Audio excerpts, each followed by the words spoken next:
Good morning mga kabuki. Dito kami ngayon sa Tanap. May baon kaming malagkit na tawag nito kahoy. Suman. Na kamuting kahoy. Tapos nagdala sana ako ng mag kasi gusto ako magkape. Nagdala pa ako ng termo. Pero nakalimutan ko ang aking kape kaya ito na lang ang ating kakainin. So, kung mapapansin nyo, maingay kasi nagpapatubig tayo dito. Ayan, nakaandar yung makina.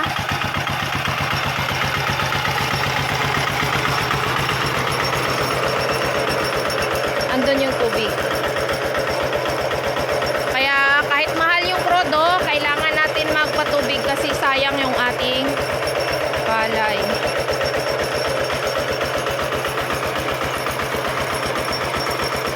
Ang oras ngayon, 7:30. Mainit na. Sabado di Gloria. Thank you for watching. Bye!